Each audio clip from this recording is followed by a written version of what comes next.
sir.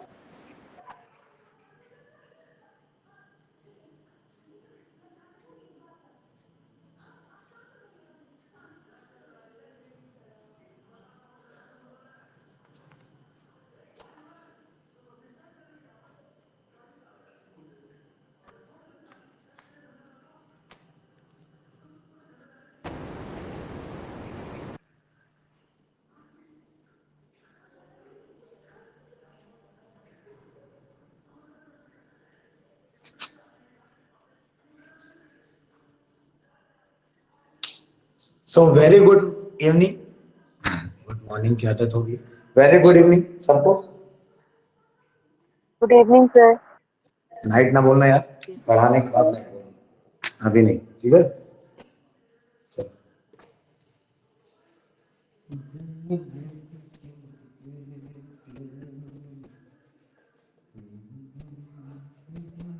तो तैयारी हो गई कल के एग्जाम की?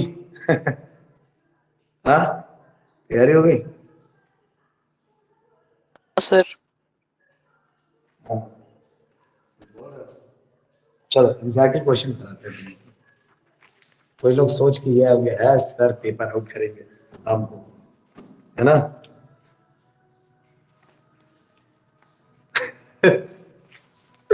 Paper out.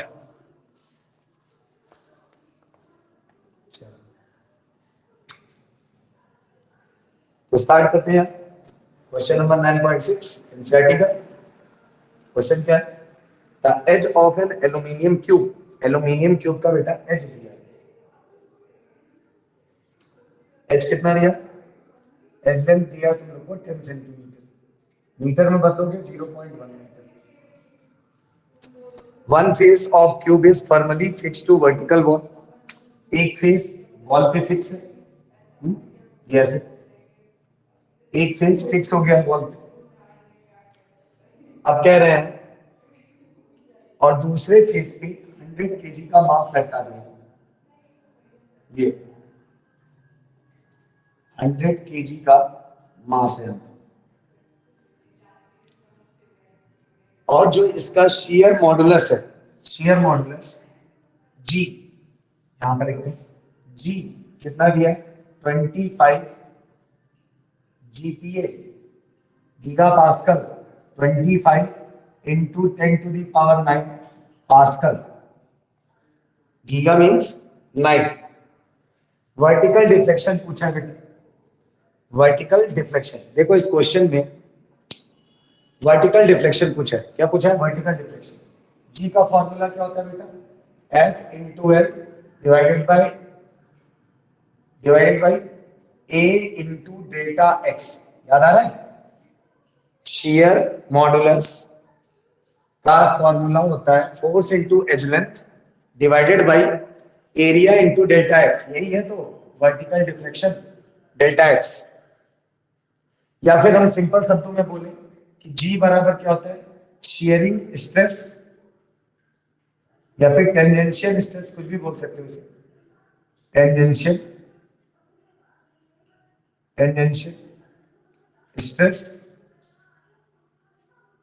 Divided by shear strain.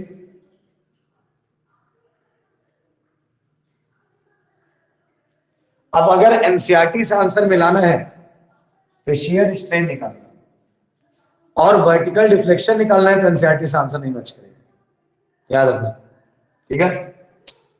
Shear strain निकालोगे तो क्या हो जाएगा? शेयर स्ट्रेन क्या हो जाएगा? Tangential stress force upon area, कुछ फोर्स के बारे में दिया है? हाँ दिया है। 100 केजी मास है बेटा, मास 100 केजी। चलो लग जाओ। मास फोर्स, फोर्स कैसे आएगा? mg, फोर्स हो गया mg, मास 100 केजी इंटू 10, जी को 10 ले, डिवाइडेड बाय एरिया, एरिया मतलब इसका स्क्वायर। एरिया क्या हो जाएगा? एरिया हो जाएगा 0.1 का स्क्वायर 0.01 मीटर स्क्वायर। तो एरिया हो गया बेटा 0.01 डिवाइडेड अपॉन में क्या आ गया? जी, शेयर स्ट्रेन इधर आ गया तो जी इधर चला गया। जी कितना है? 25 इंटू 10⁹ 9, ये जी सॉल्व कर लिया इसे। यहाँ से 2 पावर निकला, माइनस में ऊपर गया तो कितना हो जाएगा? ये नीचे है, 2 पावर नहीं से 7 हुआ। यहाँ पर हो गया, एक पावर आउट कर दिया 6 हो गया। क्या बचा? 100 ऊपर बचा। ये देखो यहाँ से एक पावर कटा, कितना हुआ? 8। यहाँ से 2 पावर कटा, कितना हुआ? 6। देखो कितना हुआ? 25 इंटू 10⁶। 25 4 जा, ये आ गया 4 इंटू 10⁻⁻6 मीटर। ये तुम्हारे एनसीईआरटी का आंसर। ये एनसीईआरटी का आंसर जो कि बता रहा है शियर स्ट्रेन। ये पूरा स्ट्रेन बता रहा है। वर्टिकल डिफ्लेक्शन निकालना है तो आपको डेल्टा एक्स निकालना है। अब स्ट्रेन पता है तो डेल्टा एक्स निकालना बहुत आसान है। स्ट्रेन का फॉर्मूला क्या होता है? स्ट्रेन का फॉर्मूला होता है डेल्टा एक्स अपॉन एल। हो गया, इसी को सॉल्व कर लो। स्ट्रेन का फॉर्मूला होता है डेल्टा एक्स अपॉन एल। क्या हो जाएगा यहां से? डेल्टा एक्स निकालना है, स्ट्रेन में ये मल्टीप्लाई कर दो, देखो क्या आ जाएगा। Delta x is equal to strain, strain कितना है? 4 इंटू 10⁻⁻6 और इंटू एल, एल कितना है? 0.1। अब देखो इसे मल्टीप्लाई करोगे तो क्या हो जाएगा? ये हो जाएगा 4 इंटू 10⁻⁻7 मीटर। 4 into 10⁻⁻7 metre. यह हो गया आपका वर्टिकल डिफ्लेक्शन। याद रखना, सॉल्यूशन करना, एनसीईआरटी का आंसर के चक्कर में मत पड़ना। ठीक है, चले नोट कर लिया।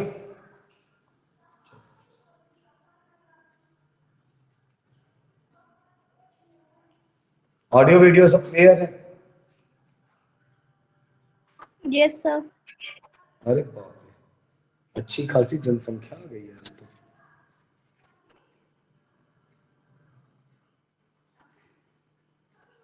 सर कल इतना पेपर है ना। मोटिवेशन इतना मोटिवेशन कहाँ से आ गया? फिजिक्स में कल पेपर है। पेपर बेटा आउट होने वाला नहीं है। जो ये सोच के आए हो कि आज मैं पेपर आउट करने वाला हूं, चले जाओ। क्यों फालतू अपना 1 घंटा वेस्ट करोगे? ना, पेपर आउट नहीं होगा, याद रखना।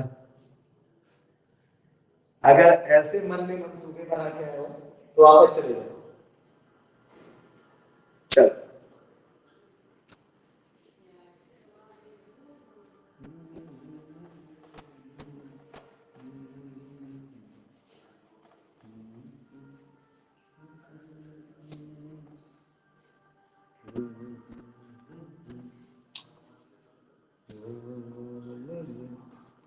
चलो next question, question number 9.7, NCERT 9.7 कह रहे हैं कि 50,000 केजी का एक बड़ा सा मास है, माइल्ड स्टील का। नहीं, मास है, किसका है ये नहीं पता।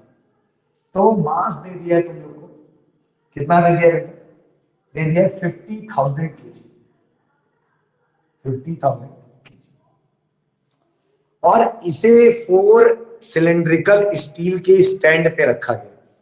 जैसे मान लो ये ऐसा हमारा एक बड़ा सा मास है, इसमें सिलेंड्रिकल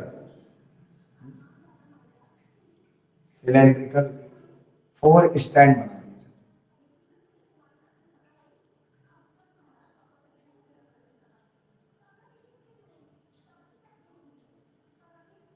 यस, 4 सिलेंड्रिकल स्टैंड।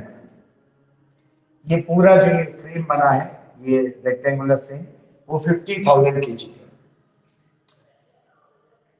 अब जो ये सिलेंड्रिकल स्टील के स्टैंड बने हैं, ये हॉलो है, मींस इनकी एक इंटरनल रेडियस होगा, एक एक्सटर्नल, मतलब कुछ ऐसा है। यस,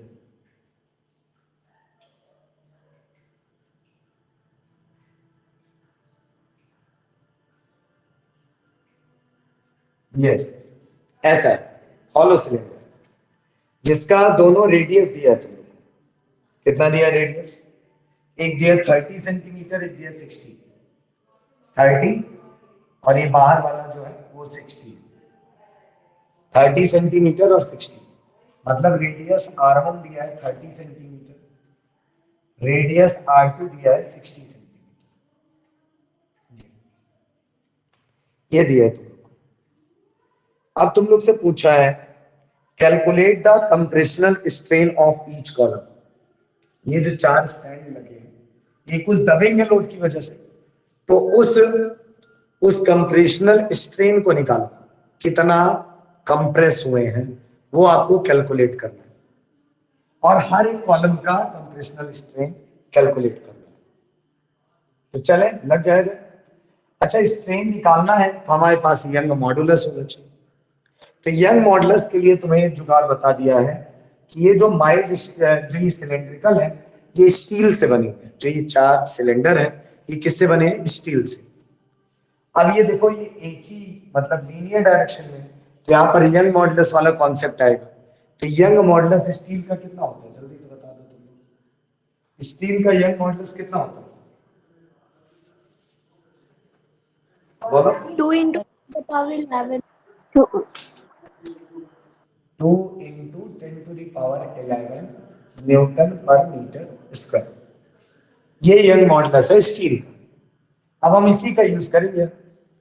अगर हमें क्या निकालना है? स्ट्रेन निकालना है, तो हमारे पास स्ट्रेस हो यंग मॉडुलस हो तब तो हो सकता है ना। ये देखो यंग मॉडुलस बराबर स्ट्रेस अपॉन स्ट्रेन। अब ये पता है स्ट्रेस कैसे निकालेंगे? स्ट्रेस निकलेगा फोर्स पर यूनिट एरिया से, स्ट्रेन तो निकालना ही है। ध्यान से देखो स्ट्रेन का फॉर्मूला क्या हो जाएगा? स्ट्रेन का फॉर्मूला हो गया, देखो ये इधर है उधर गया, तो फोर्स एरिया नीचे आ गया, एरिया इंटू यंग मॉडुलस, ये हो गया। अब फोर्स कैसे निकालेंगे? फोर्स के लिए mg करोगे, यहां देखो फोर्स के लिए क्या करोगे? Mass into gravity. मास कितना है? 50,000, ग्रेविटी कितनी है? 10, ये कितना आ गया? 5 लाख हो गया। ज्यादा जीरो हो गया क्या? 415 होनी चाहिए। अच्छा ये हो गया, ये कितना हो गया? न्यूटन। भाई इतना फोर्स तो चारों पे है ना, ये चारों सिलेंडर इतने फोर्स को हैंडल कर रहे हैं। एक सिलेंडर के हिस्से में कितना फोर्स है? एक सिलेंडर के हिस्से में कितना फोर्स है? इसको 4 से डिवाइड कर दो। तो यहां जो फोर्स रखोगे वो ये नहीं होगा, इसको 4 से डिवाइड करके रखना। मीन्स 5 लाख डिवाइडेड बाई 4, वो यहां फोर्स है। एरिया, एरिया निकालने के लिए सिलेंडर का एरिया कैसे निकलेगा? सिलेंडर का सरफेस एरिया कैसे निकलता है? कौन सा एरिया निकालोगे बताओ? कर सरफेस एरिया, कौन सा एरिया निकालोगे? सिलेंडर का वो एरिया निकालोगे जो सपोर्ट कर रहा है, मतलब बेस का एरिया। सिलेंडर के बेस का एरिया का फॉर्मूला क्या होता है बेटा? बोल दो। सिलेंडर के बेस के एरिया का फॉर्मूला क्या होता है? πr²। Pi r square. Okay, तो एरिया बराबर हो गया पाई। अब आर कौन कौन सा है? R2 R1, तो R2 माइनस R1, R2 का स्क्वायर माइनस R1 का स्क्वायर, ये होगा पाई R2 square minus pi R1 square. ये हॉलो है ना, इस वजह से ऐसा किया। दिखाया था ना तुम लोग को, बीच में कुछ नहीं है। जब कुछ नहीं है तो वो सपोर्ट थोड़ी कर रहे हैं, साइड साइड वाले तो सपोर्ट कर रहे हैं, और जो साइड साइड वाले हैं उसका एरिया सेम। सब जानते हैं मैथमेटिक्स। अब इसे रख लो एरिया की जगह R2 क्या रखोगे? मीटर में रख लिया जाएगा, मीटर में 0.3 0.6। क्या देखो क्या हो गया? 5 टाइम्स 0.6 का स्क्वायर माइनस 0.3 का स्क्वायर, कितना आ जाएगा? जल्दी से कैलकुलेट करके बता दो। 0.27। एरिया कितना है? 0.27 π। 0.275 मीटर स्क्वायर। तो 0.275 into young modulus 2 into 10 power 11, 2 into 10 to the power 11. Solve कर लो यार इसे। यार देखो 1 2 3 4 5 पावर हो गए, नीचे 11 पावर है, तो कितना बचा 6, 6 5 11 होता है। ये 4 2 जा 8 हो गया, ऊपर बचा 5, नीचे बचा 8 इंटू 0.275 और ऊपर गया ये 11, तो -6 बचा, 10 टू दी पावर -6। इसे सॉल्व करो जरा सर, कि 5 को डिवाइड करना है 8 इंटू 0.275 से, कितना आएगा?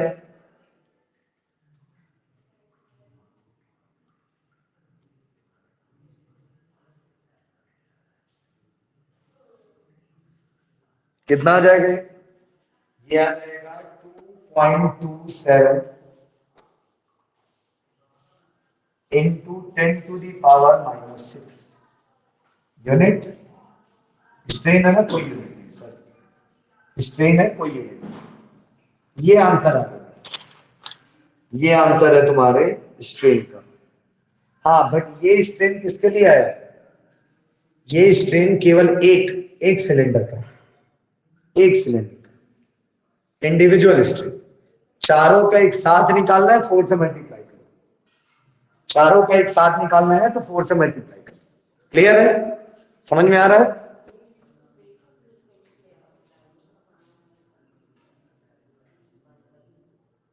चले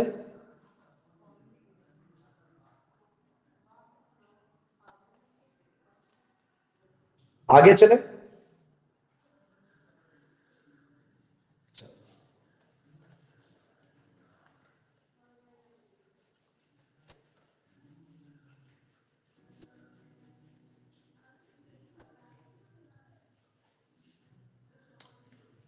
नेक्स्ट क्वेश्चन,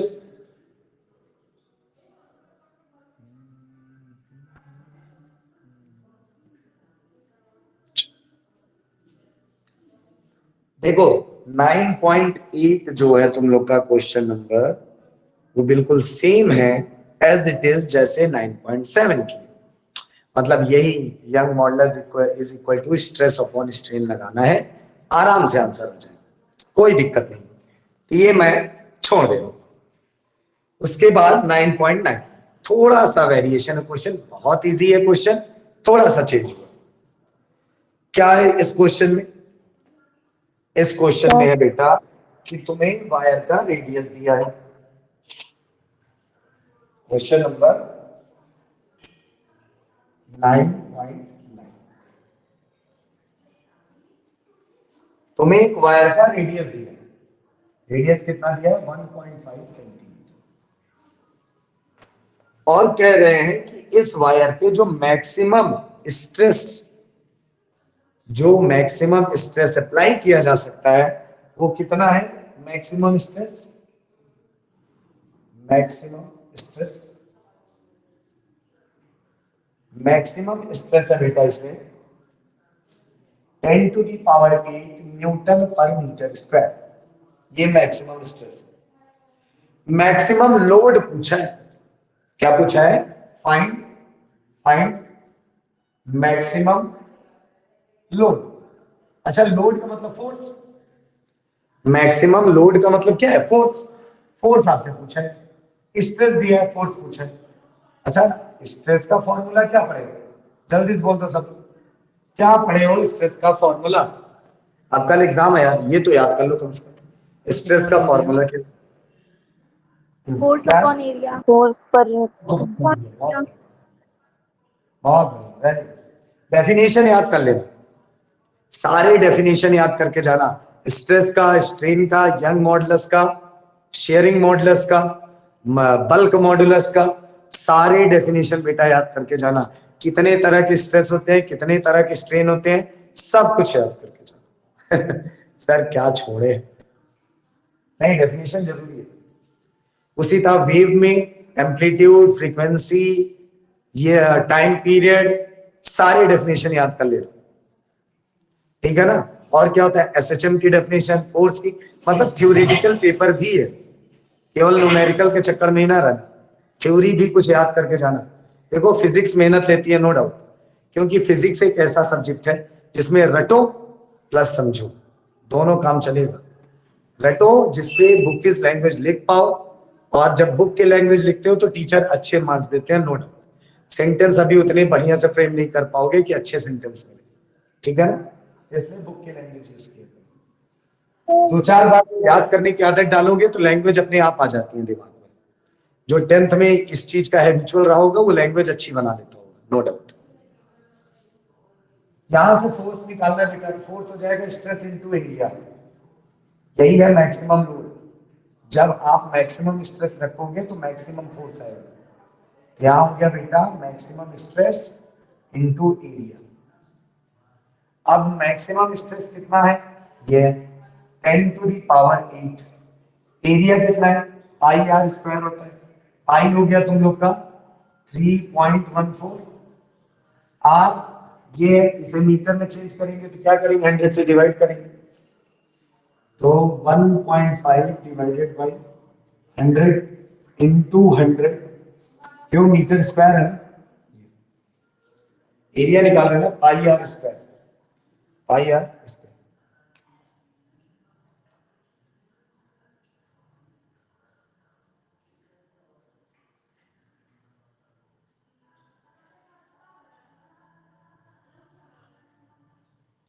इसे ऐसे भी कर सकते हैं, चलो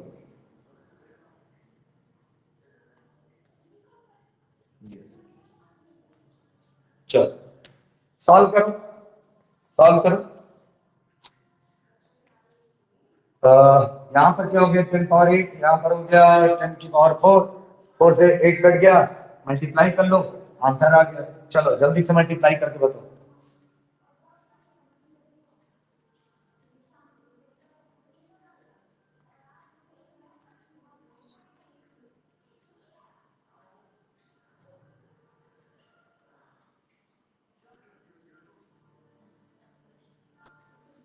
क्या है जल्दी से बोल दो, 7.06 इंटू 10⁴, फोर्स है तो न्यूटन, सही है, आ रहा है।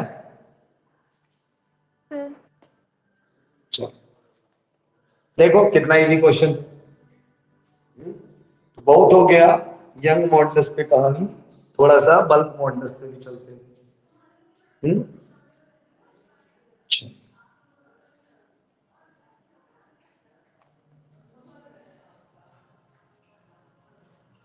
एक 9.10 वाला क्वेश्चन है, देखो a rigid bar of mass 15 kg। चलो देख लेते हैं इसे।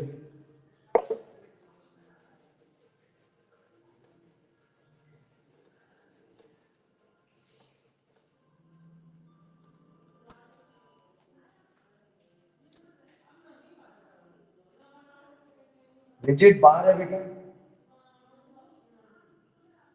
जिसका मास कितना है, मास है इसका 15 kg,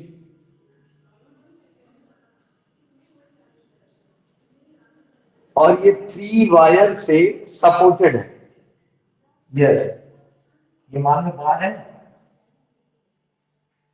और ये 3 वायर से लटका हुआ है, 3 वायर, ये रिजिड सपोर्ट है जहां से ये लटका हुआ है। ये वायर बेटा कॉपर का है, ये भी वायर किसका है, कॉपर का है, ये वायर किसका है, आयरन का। दोनों साइड वाले वायर कॉपर के हैं, और जो मिडिल वायर है वो क्या है, आयरन का। हर एक वायर की जो लेंथ है 2 मीटर, 2 मीटर, 2 मीटर, 2 मीटर, हर एक वायर की लेंथ क्या है, 2 मीटर। रेशियो निकालना है, अगर सब में सेम टेंशन, इसमें भी टेंशन टी है, इसमें भी टेंशन टी है, इसमें भी टेंशन टी है, तो इनके डायमीटर का रेशियो निकालना है। किसके, कॉपर वायर और आयरन वायर के डायमीटर का रेशियो निकालना है। कॉपर और आयरन वाले वायर के डायमीटर का रेशियो निकालना है। चले, हमें पता है फोर्स सेम है, जो मास लटका हुआ वो सेम है, लेंथ सेम है।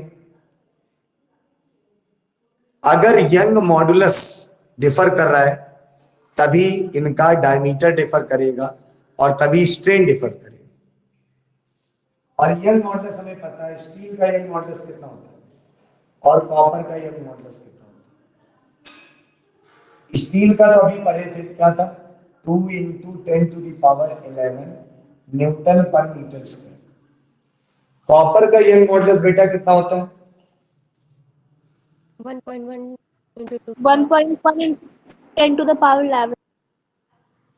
1.1 × 10⁻11 1.19 होता है सर, इंटू 10⁻11।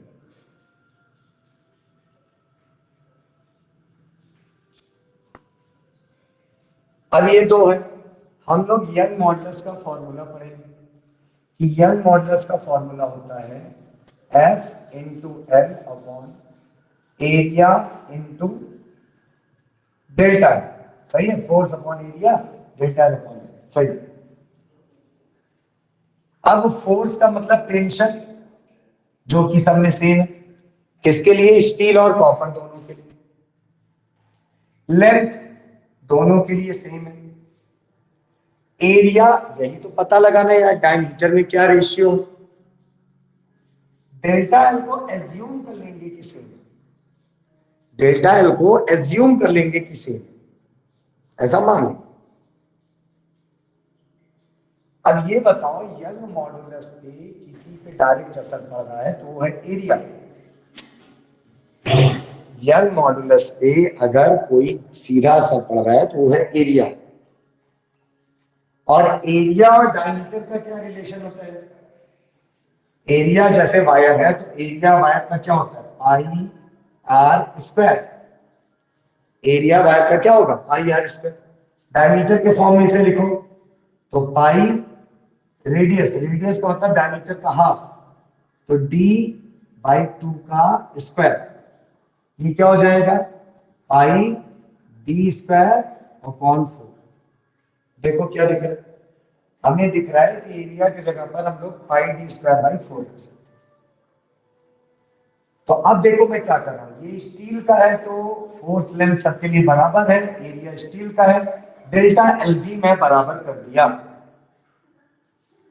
कॉपर है तो कॉपर के लिए फोर्स लेंथ सब बराबर है, एरिया किसका हो जाएगा, कॉपर का, और डेल्टा एल भी सेम है। इन दोनों को डिवाइड कर दो, दोनों को डिवाइड करोगे सब कुछ कैंसिल हो जाएगा और आपको क्या मिलेगा, आपको मिलेगा Young modulus of steel divided by Young modulus of copper is equal to, क्या हो जाएगा, एरिया ऑफ कॉपर ऊपर चला जाएगा, एरिया ऑफ कॉपर ऊपर चला गया और एरिया ऑफ स्टील नीचे आ गया। देखो शॉर्ट तरीका बता रहे हैं, एरिया भी रख लो यार इसे, तो सब कुछ कैंसिल हो जाएगा, केवल डी बचेगा। तो वाई स्टील का यंग मॉडुलस कॉपर का डिवाइड, ये आ गया डायमीटर ऑफ कॉपर का square upon diameter of steel का स्क्वायर। अब इन दोनों का स्क्वायर है, इधर भेज दो तो रूट हो गया, तो देखो दोनों का रेशियो मिल गया। यंग मॉडुलस का रेशियो निकालो, रूट कर दो, डायमीटर का रेशियो मिल गया। देखो यहां से ये दोनों का स्क्वायर होल स्क्वायर लिख लो, इधर भेज दो कि हो जाएगा रूट। तो इनका रेशियो तो निकालना है क्वेश्चन, डायमीटर का रेशियो निकालना है, तो यंग मॉडुलस का रेशियो लो, उसका रूट कर दो, आंसर यंग मॉडुलस है। इनका रेशियो करो, रूट करो, आंसर है ना, इजी। रेशियो करो यंग मॉडुलस का, रूट करो, आंसर। ठीक है, चले।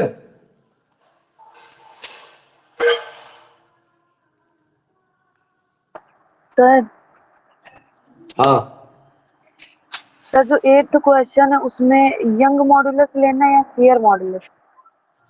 किसमें? सर 8th क्वेश्चन में। Question number 8। Yes sir. A piece of copper wire has a rectangular cross section, इतना इतना is young modulus लो बेटा, young modulus। Sir answer answer in bracket में चूज करेगा, आंसर सर हर एनसीईआरटी से जगह match share modulus लेके solve किया है। किसमें? सर हर जगह, मतलब गूगल में या फिर शेयर मॉडुलस लेने से कोई फायदा नहीं है बेटा। रीजन ये है ना कि इसमें शेप में डिफॉर्म नहीं हो गई, पूरा टेंशन लग रहा है। शेयर मॉडुलस का मतलब क्या होता है? जैसे एक क्वेश्चन था तुम लोग में, कौन सा क्वेश्चन था? 9.4। 9.4 में था the stretching of coil is determined by share modulus, ये ट्रू है। अब कॉइल की जब स्ट्रेचिंग करते हो तो पहला तो लेंथ बढ़ता है, जो कि यंग मॉडुलस बताते हैं। दूसरा देखो कॉइल का शेप भी चेंज हो रहा है कि नहीं? Yes sir. बट जब टेंशन की हम लोग बात करते हैं और रेक्टेंगुलर, कोई भी रेक्टेंगुलर शीट है, तो टेंशन मतलब क्या, एक कोने से लगेगा कि पूरे पे लगेगा, ये बताओ। सर टेंजेंशियली लगी है। तब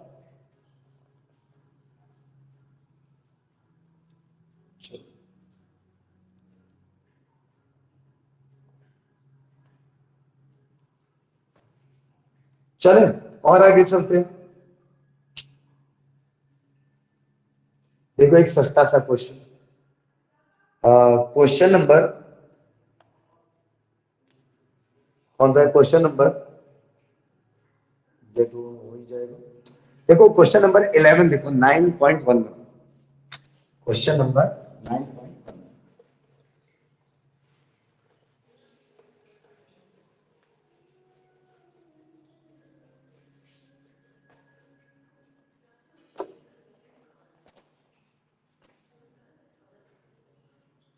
ये सॉल्व नहीं कराएंगे, केवल बता देंगे तुम लोग को बस।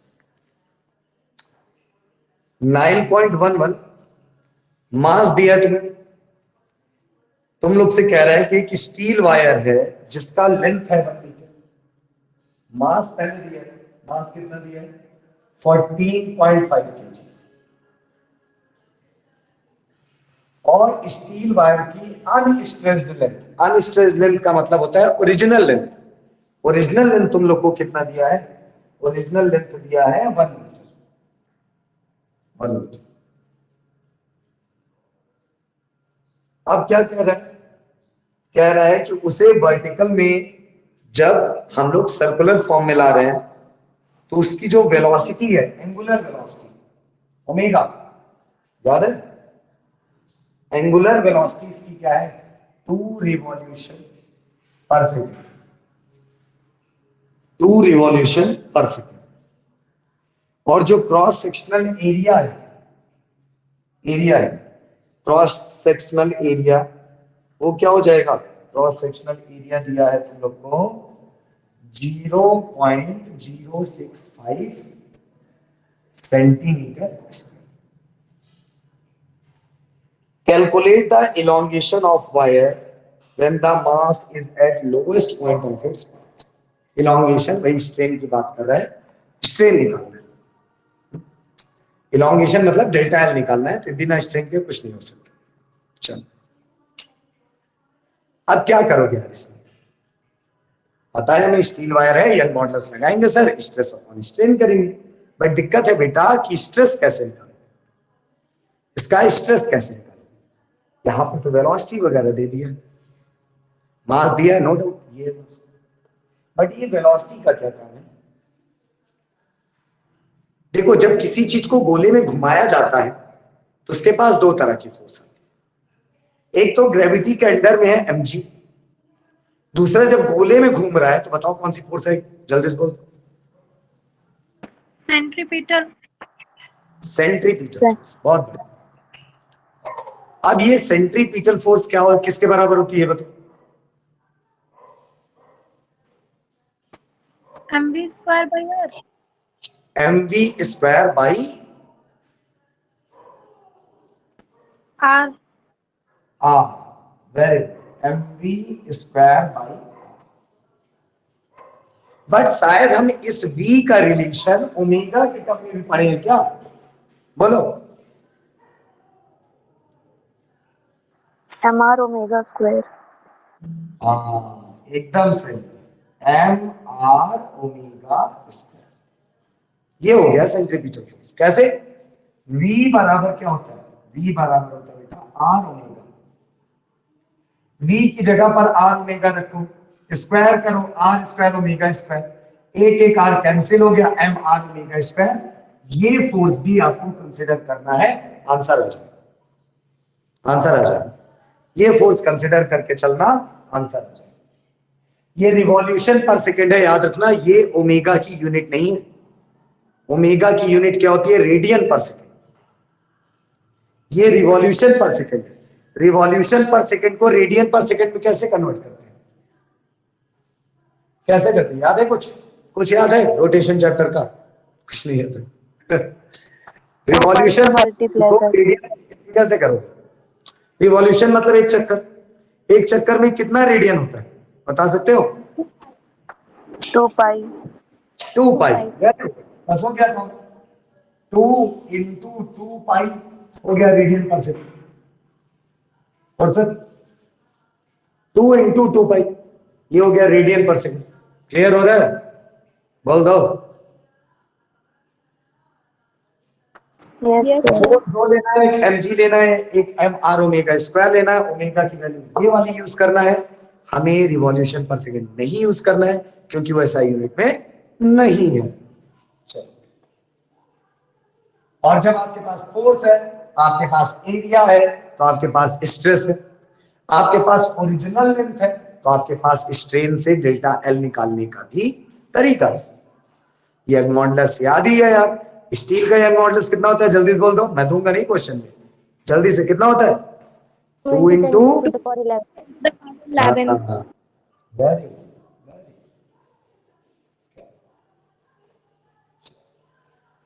अब एक काम करते हैं, थोड़ा सा बल्क मॉडुलस पे भी कर लेते हैं। बल्क मॉडुलस पे कर लेते हैं। जैसे एक क्वेश्चन देखो 9.15। अब ये ना सोचना कि क्या सोचोगे, छोड़ो कुछ नहीं सोचो। हाँ, तो 9.15 इसमें क्या कह रहा है? Determine the volume contraction of solid copper cube. Volume contraction solid copper cube का बताना है। वॉल्यूम कॉन्ट्रैक्शन याद है ना? वॉल्यूमेट्रिक स्ट्रेन में जो डेल्टा वी आता था, याद करो। ठीक है। अब इस क्यूब की बेटा एज लेंथ दिया है, इस क्यूब की एज लेंथ दिया है 10 सेंटीमीटर, मीटर में लिखें तो 0.1 मीटर। चलो, प्रेशर दिया है यार, अब इससे ज्यादा अच्छा क्या दे देगा तुम लोग को बताओ? प्रेशर दे दिया है 7 इंटू 10⁻6 पास्कल। ये प्रेशर दिया। मैं बताया ना क्या पूछा है? Volume contraction means delta we आपको निकालना है, फाइंड करना है। डेल्टा वी आपको फाइंड करना है। अब कॉपर क्यूब है, कॉपर क्यूब का तुम्हें क्या चाहिए? बल्क मॉडुलस की वैल्यू।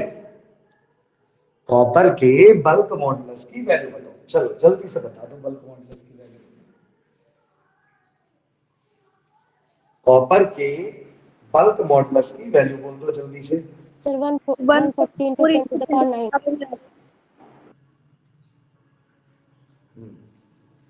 140 इंटू 10⁻9 न्यूटन पर मीटर स्क्वायर। ठीक है, चलो बल्क मॉडुलस का फॉर्मूला बोल दो जल्दी से। Pressure upon delta v into v. सही है? Yes, sir. चलो, प्रेशर 7 इंटू 10⁻6। वॉल्यूम, वॉल्यूम तो नहीं पता सर, तो यहां एज लेंथ किस लिए है, क्यूब किस लिए बताया है, तो वॉल्यूम जल्दी से बोल दो यार। वॉल्यूम क्या जाएगा? इसी का क्यूब, 0.1 का क्यूब, और इसका क्यूब कितना होगा? 10 to the power minus. 0.001। सही है? मीटर क्यूब, तो 0.001 divided by change in volume, यही तो निकालना है। बल्क मॉडुलस दिया है, कितना दिया है? ये 140 तो बल्क मॉडुलस की जगह पर हो गया 140 इंटू 10⁹9। अब इसे इधर लाओ, इसे इधर भेजो, तो डेल्टा V बराबर हो गया, यहां से 3 पावर नीचे जाएगा, 3 कैंसिल हो जाएगा, ये हो गया 7 इंटू 10⁻³ डिवाइडेड बाई 140 इंटू 140 को 14 कर लो इंटू 10⁻10। 10 ऊपर गया, -10 हुआ, -7 बचा, 7 टू जा 14, देखो 7 1 जा 7, 7 टू जा 14, 1/2 0.5 होता है, 0.5 इंटू 10⁻⁻7 डेल्टा V है, बोल दो डेल्टा V है तो यूनिट क्या होगा, मीटर क्यूब। सही है। Yes, sir. चलो, तो बहुत हो गया न्यूमेरिकल के सिलसिले यार। हम लोग शेयर मॉडुलस पे किए, हम लोग यंग मॉडुलस पे किए, हम लोग बल्क मॉडुलस पे किए।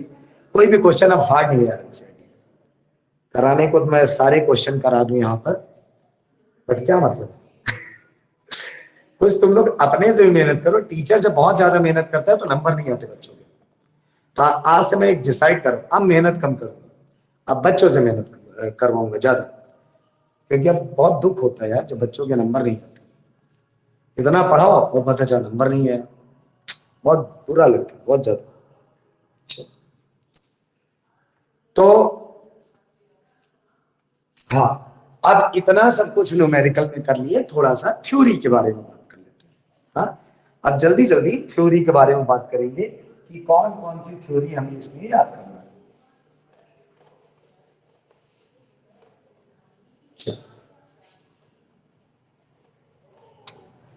तो कुछ क्वेश्चन देते हैं तुम लोग को, और जल्दी जल्दी उसके आंसर्स या तो टाइप करो या तो बोलो यार।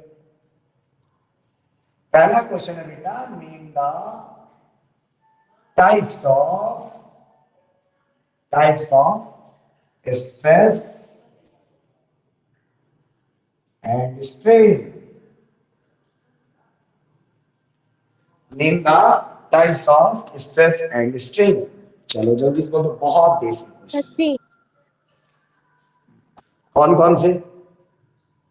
सर लॉन्गिट्यूडनल स्ट्रेस, टेंजेंशियल और शीयरिंग स्ट्रेस, वॉल्यूमेट्रिक स्ट्रेस। और कोई?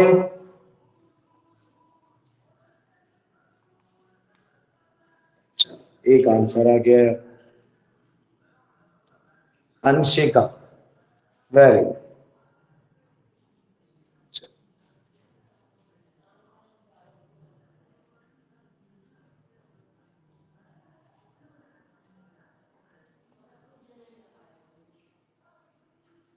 रिया, वेरी गुड। शेयरिंग नहीं होता है रिया, शेयरिंग होता है, SHEAR, शेयरिंग।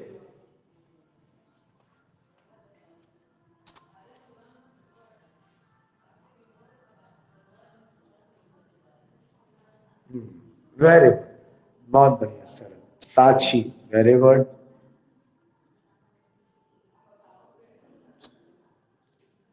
अरे अनुराधा भी आई है क्या पढ़ने?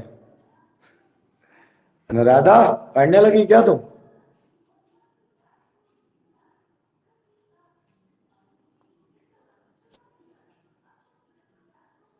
Shambhavi, very good. Shreya, very good.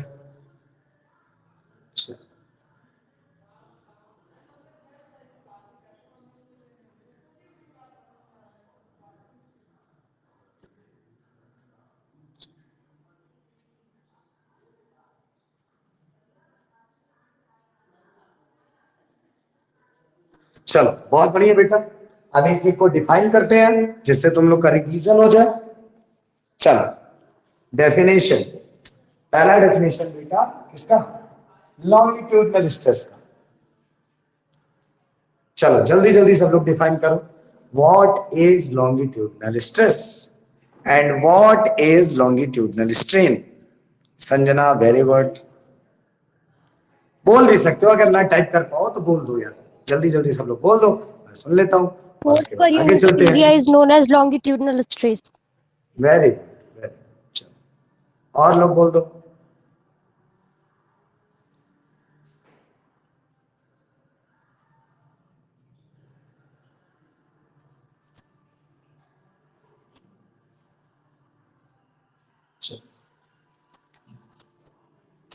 जल्दी जल्दी बोल दो, वीडियो लंबी हो रही है। हाँ सही है Sanjana, very is good. known हाँ as longitudinal strain. हाँ बहुत बढ़िया सर, very good.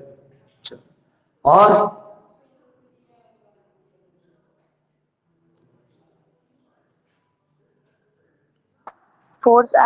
force per unit area acting along length. सही है। ये बहुत ज्यादा आंसर्स लिखने, डेकोरेट करने के चक्कर में ना पड़ना कि बहुत ज्यादा दुनियादारी लिखो, एक शब्द में जो आंसर है बस वही। Force per unit area is called longitudinal stress, बस फुर्सत।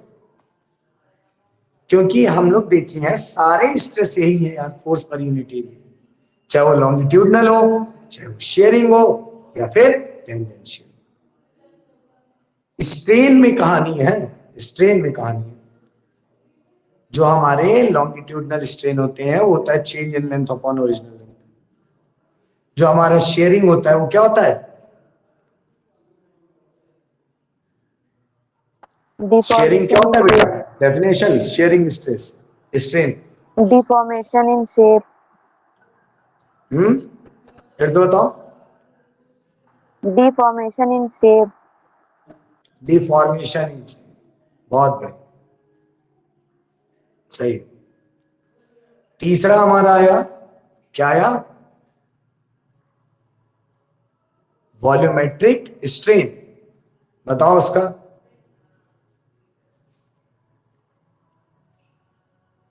Strain that causes change in volume. Volume upon चार, सही, वेरी गुड। चार, change in volume upon original volume. तो ये केवल देखो, जब भी एक चीज याद रखना, जब भी जैसे डेफिनेशन है कोई भी हो सकता है, कोई डेफिनेशन दिया हो एग्जाम में, जब भी कभी भी डेफिनेशन आए तो डेफिनेशन का मतलब ये नहीं होता कि आप फॉर्मूला लिख दिए फुर्सत, नहीं, डिफाइन करो उसे। यही फॉर्मूले को आप सेंटेंस में लिख दो। The ratio of change in volume upon original volume is called volumetric strain. एकदम सही है, एकदम सही। बट अगर फॉर्मूला लिखते हो तो वो गलत है, वो तो मैथमेटिकल हो गया ना बेटा, वो डेफिनेशन कहाँ है, वो तो मैथमेटिकल हो गया, ठीक है ना। और क्या इसमें पूछा जा सकता है यार? स्ट्रेस स्ट्रेन के बारे में यंग मॉडुलस की डेफिनेशन पूछ सकते हैं। डिफाइन यंग मॉडुलस, तो क्या लिखोगे डेफिनेशन में यंग मॉडुलस की? Ratio of longitudinal Ratio of stress to that of longitudinal strain. हाँ सही है। The ratio of longitudinal stress upon longitudinal strain, the ratio of longitudinal stress to the longitudinal strain is called young modulus। इसी तरह आपसे पूछे shear modulus, तो आप shear modulus का डेफिनेशन लिख दें। क्या लिखोगे? जल्दी से बोल दो, आपकी कोई और बोलना, इन दोनों के सिवा। The ratio of tangential stress to the corresponding tangential strain is called shear modulus. बहुत बढ़िया सर, very good. Tangential stress to the tangential strain या फिर shear strain is called shear modulus। फिर तीसरा आता है बल्क मॉडुलस। अब कोई और बताना।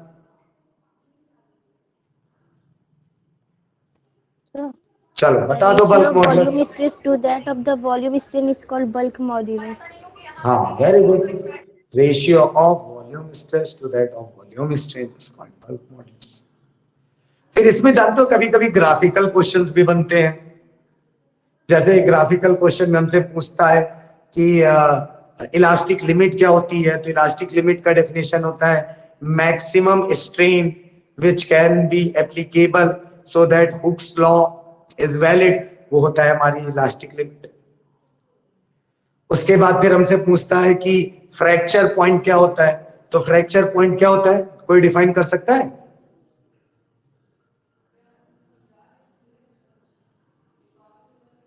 What is fracture point?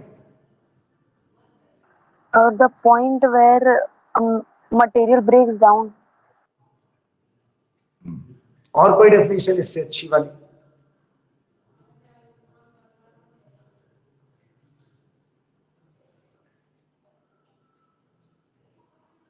देखो मैं बताता हूं, fracture point is that point eight which the strain starts increasing even after stress is removed.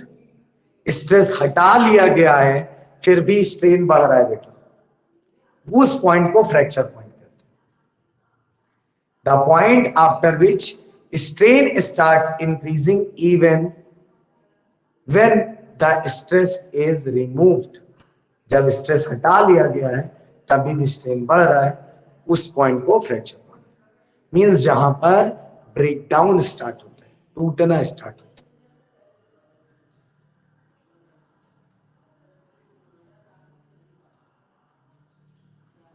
Clear है?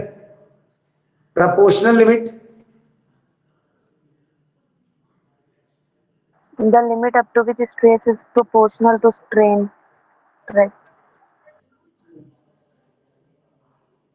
ये सही है, ये बिल्कुल सही है। और कोई?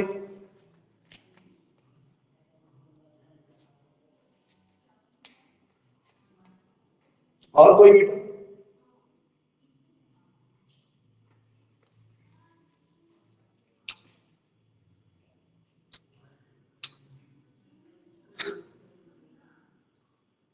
एक काम करिए, दो इंपॉर्टेंट है, ये दोनों की डेफिनेशन लिखते हैं। एक है proportional limit,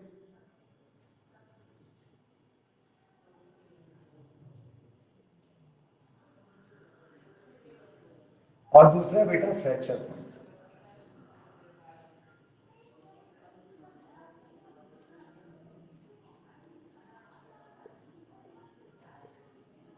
proportional limit and fracture point. एक चीज थोड़ी सी गड़बड़ हो रही है अभी जो मैं बताया, थोड़ी सी गड़बड़। जो अभी मैं डेफिनेशन बताया हूं फ्रैक्चर पॉइंट की, वो फ्रैक्चर पॉइंट की डेफिनेशन नहीं है, वो है प्रपोर्शनल लिमिट की बेटा डेफिनेशन। प्रपोर्शनल लिमिट वो पॉइंट है जिसके बाद से स्ट्रेन बढ़ता है, स्ट्रेस हटा लिया जाए तो भी। Proportional limit is that limit after which the strain increases even when the stress is removed. ये प्रपोर्शनल लिमिट की डेफिनेशन। फ्रैक्चर पॉइंट की वो डेफिनेशन है after which the material breaks, after which the material breaks. ये सही definition, मैं गड़बड़ बता दिया, ठीक है। फ्रैक्चर पॉइंट बेटा वो पॉइंट है after which the material breaks, और प्रपोर्शनल लिमिट वो पॉइंट है बेटा after which the strain increases even when the stress is removed. ये सही कर लो तुम, ये सही कर लो, वो गड़बड़, ठीक है, ठीक है। Yes sir. Yes, sir.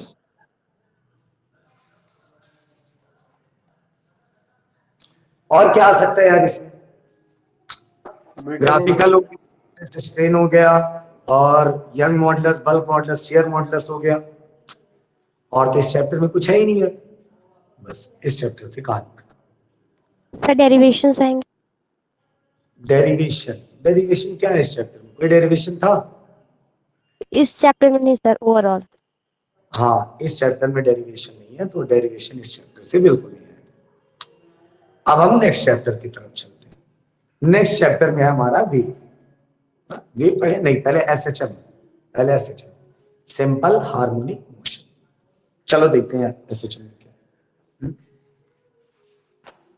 Question, नहीं देख रहे, थ्योरी देख रहे है क्या एसएचएम। अच्छा, एसएचएम में सबसे पहले बात आती है एसएचएम के टाइम पीरियड से, एसएचएम की वेलोसिटी से, एसएचएम के डिस्प्लेसमेंट इक्वेशन से। याद आ रहा है ये सारी चीजें? Yes, sir. हाँ, तो ये सारी चीजें पढ़ लेना तुम लोग, एसएचएम की इक्वेशन वगैरह से।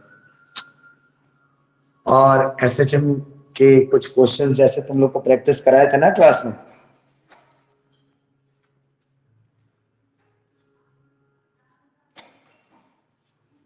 सर हाँ, सर क्वेश्चन नंबर 14.4 एक्सप्लेन कर दीजिए। 14.4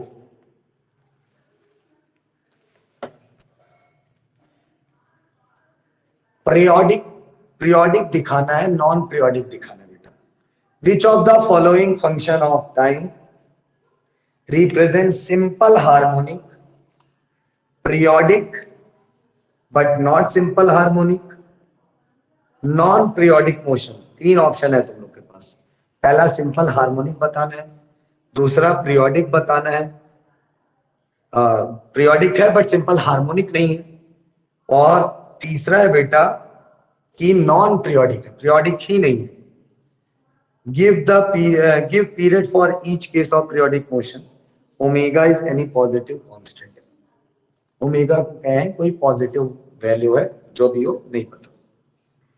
जैसे पहला दे रहा है sine omega T minus cos omega T. अच्छा ये बताओ, पीरियोडिक की डेफिनेशन बताया हूं क्या? What is periodic motion? जो एक इंटरवल which टाइम repeats पे it. रिपीट करे। Motion which ना एकदम सही है। ऐसा मोशन बेटा जो after a fixed interval motion को रिपीट करे। अच्छा हम लोग देखे थे पीरियोडिक मोशन हमें कैसे मिलते हैं, साइन टाइप के। साइन वाले रिपीट करते हैं, कॉस वाले रिपीट करते हैं। साइन की वैल्यू रिपीट करती, कॉस की वैल्यू रिपीट करती। मिलता है कि नहीं पीरियोडिक वाला? याद करो एक बार हम लोग वो कर रहे थे कि कौन कौन से इक्वेशन हो सकते हैं, कौन से नहीं हो सकते, एसएचएम वाले। याद आ रहा है कि नहीं? Yes sir. हाँ। तो अब ये बताओ, अगर हमें इसको पीरियोडिक प्रूफ करना है, मींस अगर हम डिफरेंट टाइम की वैल्यू रखें तो ये रिपीट हो एक फिक्स्ड इंटरवल टाइम के बाद, तब यही रिपीटिशन तुम्हें देखना है इस इक्वेशन के साथ। अच्छा एक चीज बताओ, कौन सा पीरियोडिक मोशन एसएचएम हो सकता है, कौन सा नहीं होगा? बोलो। अगर पीरियोडिक नहीं है एसएचएम, पीरियोडिक है और एसएचएम नहीं है, मींस क्या हो रहा होगा कि एसएचएम नहीं है?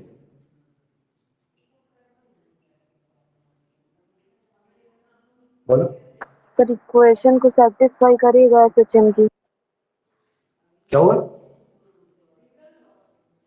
सर अगर एसएचएम की इक्वेशन को सेटिस्फाई कर गया तो एसएचएम की होगी इक्वेशन। एक चीज और sine simple omega definition t में कि प्लस अगर pi. Periodic to and fro type का हो, बोलो, अगर periodic to and fro type का हो पीरियोडिक मोशन, तो क्या एसएचएम है? Yes sir.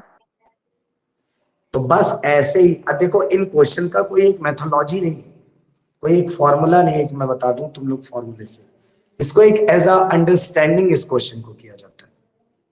इसकी कोई मेथोलॉजी नहीं, कोई फॉर्मूला नहीं है कि मैं तुम्हें बता दूं बस ये फॉर्मूला लगाओ बेटा और सॉल्व हो जाए। नहीं, इसमें देखना पड़ता है। जैसे पहले sine omega T minus cos omega T.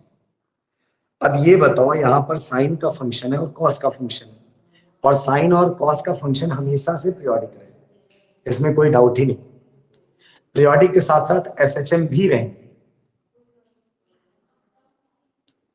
Sign और कॉस का इक्वेशन नहीं तो एसएचएम के इक्वेशन आते हैं, बोलो। Yes sir. तो बिल्कुल है, ठीक है ना? अब ये साइन क्यूब ओमेगा टी, ये क्या है? ये पीरियोडिक तो है नो डाउट, क्योंकि ये रिपीट करेगा एक वैल्यू के बाद, बट ये एसएचएम नहीं है। एसएचएम नहीं, क्योंकि ये एसएचएम के वेव इक्वेशन को बिल्कुल सेटिस्फाई नहीं कर रहा। ठीक है? तो इस तरह से तुम लोग को देखना है इस इक्वेशन को, सारी चीजें देखना है कि अगर ये सेटिस्फाई कर रही है तो एसएचएम है, नहीं है। कुछ चीजें जान लो, जैसे साइन कॉस में अगर पावर 1 रहा तो हमेशा एसएचएम, याद करो। साइन कॉस में अगर पावर 1 रहा तो हमेशा एसएचएम, ठीक है?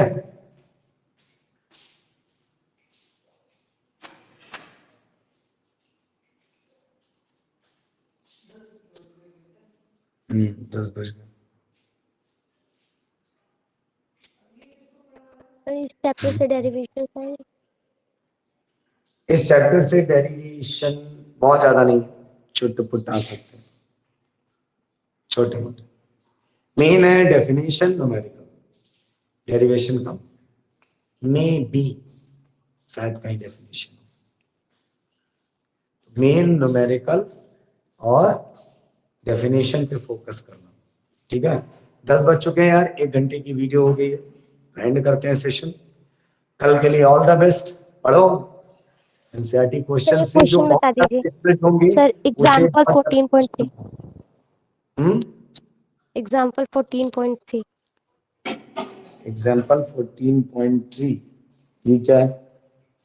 इसमें तो दिख ही रहा है यार ग्राफ से। क्या पूछा है? Which of the following represent periodic motion, which what is the periodic what is the period of motion, period बताना है और पीरियोडिक मोशन। देखो ग्राफ दिख रहे हैं तुम लोग, ठीक है ये सर ठीक है? एग्जाम्पल 14.3। अच्छा एग्जाम्पल 14, ये कहाँ 14.1 टू, हाँ जो अभी देखो तुम लोग पूछे थे मुझसे पीरियोडिक नॉन पीरियोडिक, उसका एक देखो एग्जाम्पल भी दिया है 14.2 में, देख लेना।